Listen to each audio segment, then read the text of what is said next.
২ দিন আগেই পলাশ সাহার কাহিনী। ২ দিন যেতে না যেতেই তানিন রহমান সুপা মেয়েটির ঘটনা। এটাও সেই শাশুড়িকে নিয়েই। শাশুড়ির কালা জাদুর কারণে মেয়েটি তার জীবন হারালো। ছোট বাচ্চাটি তার মাকে হারালো, স্বামী তার বউ হারালো, শুধুমাত্র এই শাশুড়ি নামক মানুষটির কারণে। তবুও কিছু মানুষ বলবে শুধু শাশুড়ির নামে বদনাম করেন।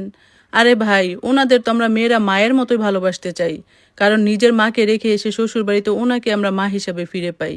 কিন্তু চোখের সামনে ২ দিন পর পর এই শাশুড়ি নামক মানুষটির জন্য মেয়েরা যেইভাবে সংসার হারাচ্ছে, আর এখন তো শুধু সংসার না, জীবনও হারাচ্ছে শুধুমাত্র এই শাশুড়ি নামক মানুষটির কারণে। স্বামী স্ত্রী সুন্দর একটা সংসার ভাঙার প্রধান কারণ কি জানেন? স্বামীরা তার আর তার পরিবারের দোষগুলো চোখেই দেখতে পায় না, কারণ তার মতে তারা তো ধোয়া তুলসী পাতা, তাদের দ্বারা কোনো ভুল হওয়া সম্ভবই না। আর বউ সেটা তো বিচুটি পাতা, এটা যেখানেই যায় সেখানেই শুধু চুলকাচুলকি শুরু করে দেয়।